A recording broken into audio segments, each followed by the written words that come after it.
Shalom in the name of Yehoshua HaMashiach. This is a video to some people on YouTube who are teaching that only those people who have an Israelite father can inherit salvation and can inherit the kingdom of Yah. Now, I've made some comments on one of their videos about two people in the Tanakh who were not physical Israelites, not physical descendants of Israel, and yet surely are saved. The first of these examples was Ruth. Now we know from scripture that Ruth was a woman of Moab. She was a Moabite, and she married a Hebrew called Boaz, who was of Yehuda, and they had a child called Obed, and Obed had a child called Yeshai or Yesi, and Yesi had a child called David, King David. And so I made the point that, well, are we going to say that Ruth wasn't saved? Are we going to say that Ruth, who has a whole book named after her in the scriptures, Ruth, who was, blessed to be the great grandmother of King David, are we going to say that Ruth was not saved? Well, these guys, according to as it is written, that's exactly what they teach. They teach that Ruth was not saved because she was not a physical descendant of the children of Israel.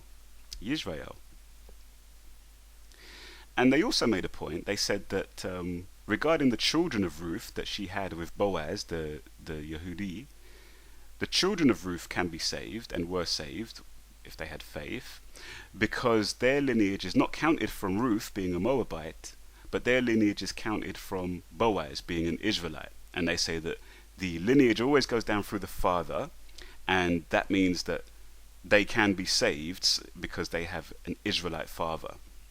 And their point is, if they had a non-Israelite father, then they could not be saved.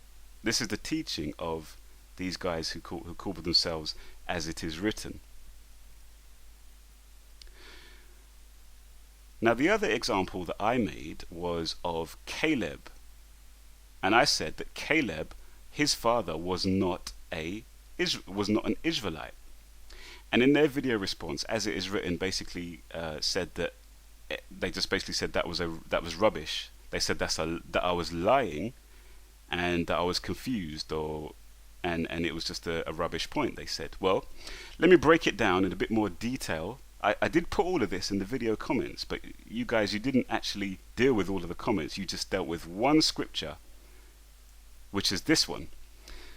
Numbers 13 verse 6. This is talking about the 12 spies who were sent into the land of Canaan.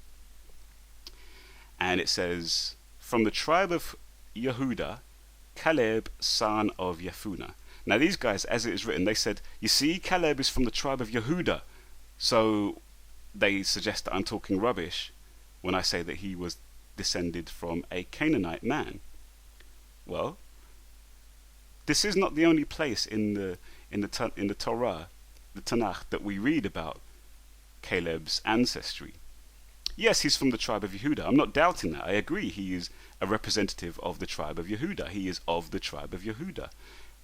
He is physically descended from the tribe of Yehuda. I agree with that. However, on whose side does that lineage come from? His father's side or his mother's side? Well, let's break this down. Let's go to Numbers 32 verse 11. This is Yahweh's words. Not one of the men who came up from Mizraim from 20 years old and above is to see the land which I swore to Abraham, Yishak, and Yaakov, because they did not follow me completely, except Caleb, son of Yefuneh, the Kenizzite, and Yehoshua, son of Nun, for they have followed Yah completely. So you see, what do we learn about the father of Caleb? It says Caleb, the son of Yefuneh, the Kenizzite. Okay, so we know that the father of Caleb was a Kenizzite. And we're going to learn about what a Kenizzite is in a moment. But first of all, let me show you that this is repeated in the scriptures.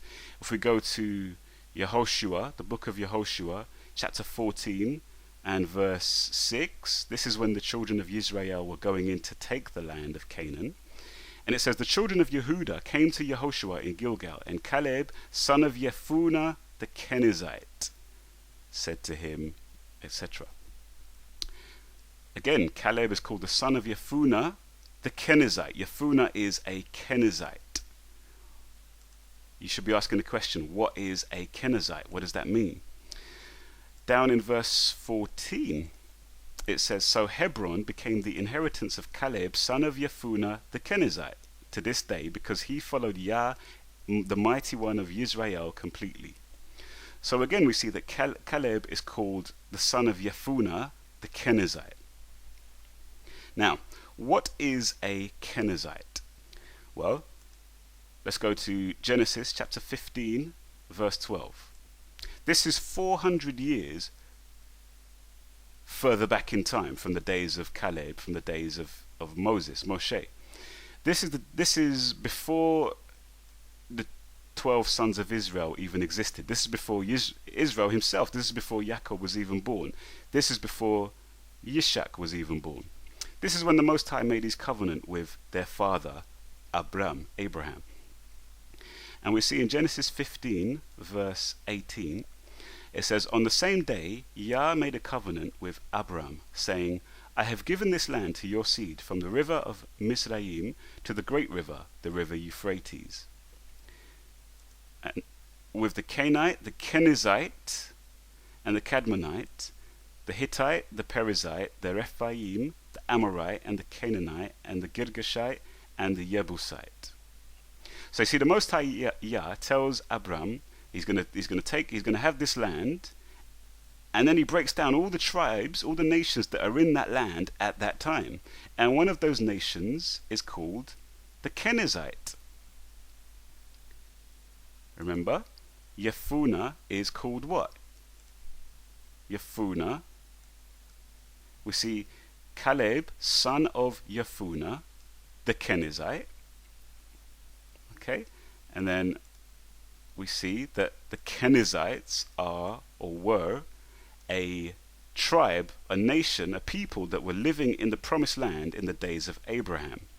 Now we know that in the land of Canaan there dwelt, surprise, surprise, descendants of Canaan, the sons and daughters of Canaan. Canaan is a descendant of Ham. This tells us that the Kenizzites were a Canaanite people, a Hamitic people. They were not Israelites. Now, this being so, now that we know that the father of Caleb was not an Israelite, we can answer the question, how can it be said in Scripture that Caleb was of the tribe of Yehuda? Well, obviously, this lineage came through his mother's side. It was through his mother that Caleb is a son of Yehuda. And what's obviously happened here is that Jephunneh, living in Mizraim, has married an Israelite woman, a woman who is descended of the tribe of Yehuda, who is part of the tribe of Yehuda. And this man, Jephunneh, has been grafted into the tribe of Yehuda, and apparently he must have been a fairly righteous man, a pretty righteous and zealous man, because him and his wife have raised up this man, this young man Caleb, who has been a zealous man and a righteous man for the Most High. And he rose up to become a leader among the tribe of Yehuda, showing just how righteous that he is. And, that's a testimony to his parents who raised him up that way. So this fact concerning Caleb refutes the idea that only those who have got an Israelite father can inherit salvation. It's plain as day. Caleb's father was not an Israelite. Okay? So unless, as it is written in others, unless you guys want to say that Caleb was not saved, I mean, you've already said that Ruth was not saved. Even though she's got a whole book named after her, you're happy and comfortable to say that Ruth does not have salvation. Well, I mean, that's fine. You can say that, but it's not true. Ruth was saved, and so was Caleb saved, even though Caleb did not have an Israelite father.